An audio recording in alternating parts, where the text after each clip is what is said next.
दोस्तों इस थंबनेल पे आप पढ़ पा रहे होंगे कि अमेरिका में गिरा था परमाणु बम, बाल बाल बचे थे लाखों लोग। अब आप इस खबर को जो है फेक मान रहे होंगे, झूठी मान रहे होंगे। इससे पहले कि आप झूठी या फेक खबर सोचें, आपको मैं कुछ सबूत दिखा देता हूं जिससे आपको वीडियो को आगे समझने में आसानी होगी। दोस्तों ये अमर उजाला का आर्टिकल है जिसमें लिखा गया है कि जब अपने ही परमाणु बम से तबाह होने वाला था अमेरिका। दूसरा बीबीसी न्यूज हिंदी ने छापा है जब परमाणु बम से तबाह हो जाता अमेरिका। वही एक अन्य अमेरिकी ब्लॉग में छपा है जहां पर लिखा गया है कि आपदा से सामना वो दिन जब अमेरिका ने लगभग खुद पर परमाणु हमला कर लिया था। अब आप इस खबर को जो है विश्वसनीयता के साथ देखेंगे। दोस्तों वास्तव में ये हुआ था जहां पर अमेरिका जो है वो अपने ही जाल में फंस गया था और उसके ही देश में जो है वो परमाणु बम गिरा था और कैसे बाल बाल लाखों लोग बचे थे उस बारे में भी आपको बताएंगे। दोस्तों 1945 के आसपास हिरोशिमा और नागासाकी में जो अमेरिका परमाणु बम गिराकर लाखों जिंदगियां बर्बाद कर दिया था, उसके खुद के ही देश में हिरोशिमा और नागासाकी से 250 गुना अधिक शक्तिशाली परमाणु बम से भी अधिक शक्तिशाली हाइड्रोजन बम गिरा था। और उसकी पूरी कहानी क्या थी, चलिए आपको इस वीडियो में समझाने की कोशिश करते हैं। दोस्तों एक बार हुआ ये कि वहां के जो सैनिक अमेरिका के थे वो विमान उड़ा रहे थे और उस विमान से जो है वो दो परमाणु बम ले जा रहे थे जिसका नाम था मार्क 39। इस परमाणु बम को ले जा रहे थे और तभी कुछ तकनीकी खराबी आई उस विमान में और वो जो बम था वो दोनों बम जो है वो अमेरिका के एक जगह पर जो है वो गिर गया। क्या तबाही हुई, क्या वो मंजर था, कब की ये बात है, ये सारी चीजें इस वीडियो में समझने की कोशिश करिएगा। दोस्तों वो समय था 23 जनवरी 1961 का। अमेरिका के उत्तरी कैरोलिना जो उसके नीचे गोल्ड्सबोरो और वहां पे विमान गुजर रहा था B-52। ये विमान जो है वो ऊपर से गुजर रहा था। फिर कुछ अचानक तकनीकी विमान में खराबी आई और फिर विमान जो है वो अचानक अनियंत्रित होने लगा, हिलने डुलने लगा। विमान में क्या दिक्कत आई थी चलिए आपको समझाते हैं। हवा में ईंधन लीक होने की वजह से वो टूट गया था, उसका दाहिना पंख जो है वो टूट गया था। आप सोचिए कि उस विमान पे जो है दो परमाणु बम जो है थर्मोन्यूक्लियर बम जो है उसमें लगे हुए थे और वो जो विमान था वो अनियंत्रित होने लगा था। उसमें रखे दो परमाणु बम मार्क 39 जिसे नीचे गिराया गया और ये एक प्रकार का हाइड्रोजन बम था। एक तो पैराशूट के सहारे आसानी से जमीन पर गिर गया, एक में कोई दिक्कत नहीं थी, कोई प्रॉब्लम नहीं थी, वो आसानी से जो है वो पैराशूट के सहारे नीचे जमीन पर गिराया गया। लेकिन दूसरा जो है वो कीचड़ में जा गिरा और उसका जो सेफ्टी स्विच था वो फेल हो चुका था और डिटोनेशन प्रक्रिया जो है वो शुरू हो गई थी। डिटोनेशन प्रक्रिया वो होती है जब बम जो है विस्फोट होने की प्रक्रिया शुरू होती है तो उसे डिटोनेशन प्रक्रिया कहते हैं। दोस्तों दोनों बम विस्फोट की शक्ति जान रहे हैं कितना थी? शक्ति 3.8 मेगाटन। इस बात को ध्यान रखिएगा, 3.8 मेगाटन। जो हिरोशिमा में बम गिरा था उसका 250 गुना अधिक। अब आप सोचिए हिरोशिमा में लाखों लोग मारे गए थे, अगर ये बम जो है वो वास्तव में वहां पे विस्फोट हो जाता तो फिर हालत क्या होता? 10 लाख से भी अधिक लोगों की जान वहां पे जा सकती थी। दोस्तों आगे मैं आपको बताऊं कि अमेरिकी सरकार इस बात को कभी मानने को तैयार ही नहीं हुई। वो तो 2013 में कुछ दस्तावेज लीक हुए तब जाके इस पे आर्टिकल आया और तब लोग इस बात को जाने कि अमेरिका जो है वो खुद के बनाए जाल में फंस चुका था और वो समय था शीत युद्ध का जब अमेरिका और सोवियत संघ के बीच शीत युद्ध छिड़ा हुआ था। दोनों देशों के बीच परमाणु हथियार और परमाणु बम बनाने की होड़ लगी हुई थी। दोनों देश अपने आप को सैन्य मजबूती के लिए अलग अलग नए हथियार बना रहे थे, परमाणु परीक्षण कर रहे थे और ये सारी चीजें उस समय हो रही थी और उसी समय ये एक भयंकर दुर्घटना जो है वो हुई थी जिससे अमेरिका लगभग बच गया था। लेकिन आगे जो चीजें हुई थी वो भुलाने वाली चीजें नहीं है, क्योंकि विमान में जब नीचे गिरा विमान उसमें 3 क्रू मेंबर की मौत हो चुकी थी। 3 क्रू मेंबर की मौत हो चुकी थी। ये आउटलाइन था इस पूरे इंसिडेंट का, इस पूरे एक्सीडेंट का आउटलाइन था जो मैं आपको समझाने की कोशिश किया। अब मैं आपको पूरे विस्तार से समझाता हूं कि क्या क्या कब कैसे हुआ।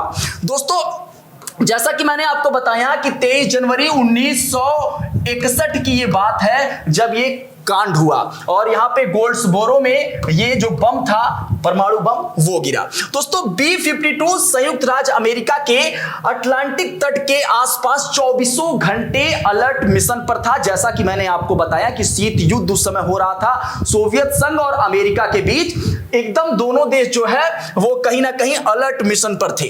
दोनों देशों के बीच शीत युद्ध चल रहा था और इस स्ट्रेटेजिक एयर कमांड परमाणु बम से लैस जो विमान था जिसका नाम था B-52, ये बम वर्षक विमान होता है और ये उस समय जो है 24 घंटे 7 दिन लगातार जो है वहां से गुजर रहा था, वहां से उड़ रहा था। विमान की कमान कौन संभाल रहा था? विमान की कमान संभाल रहे थे 3 लोग, वाल्टर एस टूलोच और captain Richard Hardin, lieutenant Adam C मैकटॉस। ये 3 लोग थे जो वहां पे कमांड संभाल रहे थे। विमान जो है वो थर्मोन्यूक्लियर बम से पूरी तरीके से लैस था और तत्कालीन राष्ट्रपति जॉन एफ कैंडी, ये इनके शपथ के महज 3 दिन हुए थे और उसके बाद ये घटना हुई थी। B-52 जो है वो एयर टैंकर में उड़ान भरने के दौरान ईंधन भरा जा रहा था। तभी जब ईंधन भरा जा रहा था तभी चालक दल के लोगों को पता चलता है कि उस ईंधन से जो है उस कहीं ना कहीं वो गैस लीक हो रही है, वो तेल लीक हो रहा है, ईंधन लीक हो रहा है। और उसी के दौरान जब मेजर से चालक दल के लोग जाके बताएं कि पंख से ईंधन तेजी से लीक हो रहा है तो तुरंत ही जो मेजर था वो एक्टिव हो गया। आपको बताओ कि उस समय महज 3 मिनट में 5400 गैलन जो है, इससे भी अधिक ईंधन जो है वो नष्ट हो चुके थे। तो तुरंत जो मेजर है वो निर्देश दिया कि उत्तरी कैरोलिना के सीमोर एयरफोर्स बेस पर तुरंत लौट जाएं और वहां पर आए। अब यहां से मामला शुरू होता है क्योंकि आगे जो पूरी तरीके से जो B-52 विमान था वो पूरी तरीके से अनियंत्रित हो चुका था, वो पूरी तरीके से संतुलन खो चुका था और हवा में डगमगाने लगा था। उसका दाहिना पंख जो है उसके परखच्चे उड़ चुके थे। चलिए आपको आगे समझाने की कोशिश करते हैं। दोस्तों पूरी तरीके से B-52 असंतुलित हो चुका था, उसको चलाना जो है वहां पे मुश्किल हो रहा था और इसके साथ ही मैंने आपको बताया कि दाहिना पंख जो है वो पूरी तरीके से खतरे में था और वो कट गया था। अब जब इतने बड़े खतरे में पड़ा विमान था तो जाहिर तौर पे जो मेजर है वो चालक दल को तुरंत निर्देश दिए कि उसको तुरंत छोड़कर आप लोग नीचे उतरिए पैराशूट के सहारे। हुआ ये कि 6 चालक दल के लोग बाहर निकल गए, चूंकि 9 लोग उसमें मौजूद थे तो 3 लोग जो है वहां पे उनको अपनी जान गंवानी पड़ी। दोस्तों जैसे ही B-52 टूटा 2 मार्क 39 छोड़ा गया, दोनों बम जो है वो नीचे छोड़ा गया। अब चूंकि ये मैं बताऊं आपको कि ये बम वर्षक जो एक विमान था, इसको जो है परमाणु बम छोड़ने के लिए ही इस तरीके से इसको डिजाइन किया गया था। होता क्या था कि जब इसे पैराशूट के सहारे नीचे छोड़ा जाता था, उतने जितने समय में वो जमीन पर गिरता और रिएक्ट करता, उतने में ये विमान जो है उस पूरे रेडिएशन में, मतलब उस पूरे सर्कल में पूरे परिधि को पार कर चुका होता। ये विमान उतने समय में वो पार कर देता। इसीलिए इसको इस तरीके से डिजाइन किया जा रहा था कि जब ये पैराशूट के सहारे जमीन पर गिरे उससे पहले ये विमान कोसों दूर चला जाए। और आपको बताऊं कि जो ये हाइड्रोजन बम था, चूंकि ये 17 मील की एरिया कवर करता, अगर ये विस्फोट होता तो 17 किलोमीटर की परिधि में जितने भी लोग आते, जो भी चीजें होती, वो सब कुछ बर्बाद हो जाता, खत्म हो जाता। चूंकि परमाणु बम जो हिरोशिमा और नागासाकी में गिरा था वो 1-1.5 किलोमीटर के अंतर्गत के सारी चीजों को कवर कर रहा था, लेकिन ये जो है ये 17 मील, चूंकि ये हाइड्रोजन बम था। आगे मैं आपको बताता हूं, एक बम 700 मील की रफ्तार से कीचड़ में 180 फीट धंस गया। वो बम जो जिसका एक सेफ्टी स्विच जो है वो खराब हो चुका था और इसी के कारण जो है वो बम जो है वो लीकेज हो रहा था।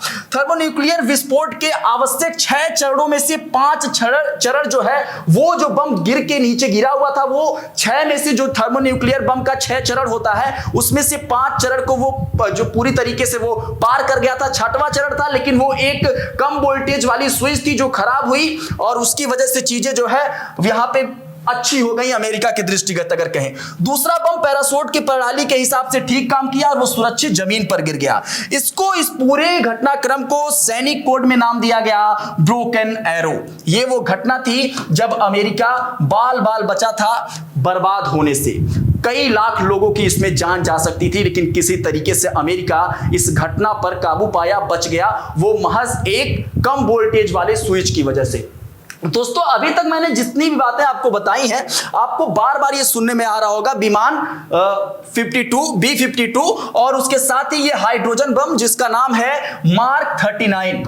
मार्क 39 क्या होता है, क्या ये परमाणु बम से ज्यादा शक्तिशाली हाइड्रोजन बम था। हाइड्रोजन बम चूंकि सबसे शक्तिशाली होता ही है, तो इसके बारे में थोड़ा जानिए, कब बना था ये, अमेरिका ने कब बनाया था, उसके बारे में थोड़ी सी समझने की कोशिश करिए।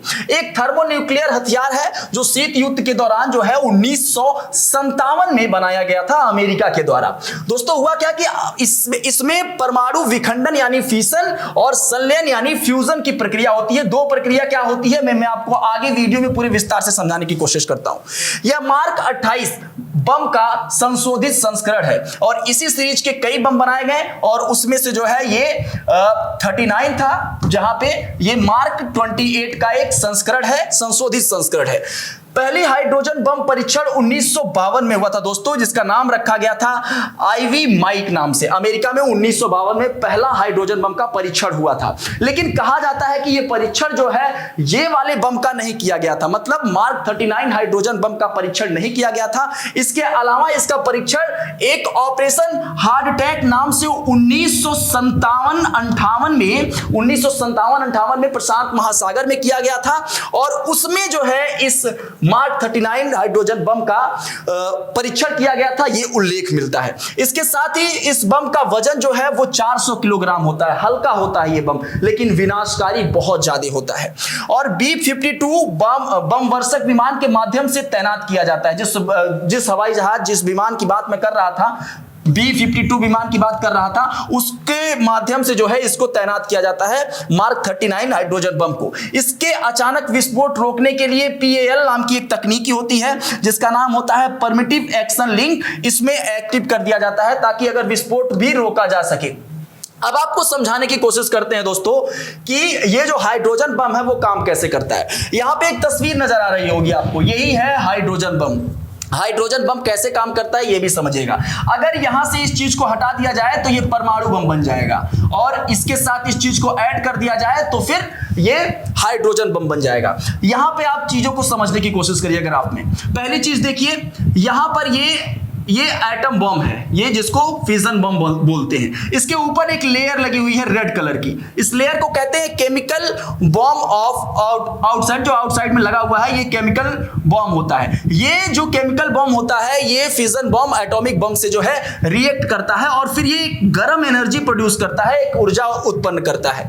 ये जो है उसके बाद यहां पे आके फ्यूजन बम बनाता है और यही आगे चल के जो है हाइड्रोजन बम बनता है। चलिए इसको समझाने की कोशिश करते हैं दोस्तों। नॉर्मल तौर पे अगर देखा जाए तो परमाणु बम या फिर हाइड्रोजन बम दोनों जो है यूरेनियम और प्लूटोनियम पदार्थ का उपयोग होता है और हाइड्रोजन बम बनाने के लिए इसके अलावा ये साफ तौर पे आपको परमाणु बम बना के देगा, लेकिन इसके अलावा जब आपको हाइड्रोजन बम बनाना होगा तो दो समस्थानिक आपको उपयोग करने पड़ेंगे जिसका नाम है डाइटोरियम और ट्राइटोरियम। ये दो चीजें जो है वो यूज होंगी तब आपका हाइड्रोजन बम बनेगा। चलिए आपको ये समझाते हैं कि फिशन और फ्यूजन में अंतर क्या है। फिशन मतलब टूटना, जैसे एटॉमिक बम में होता है वो चीजें।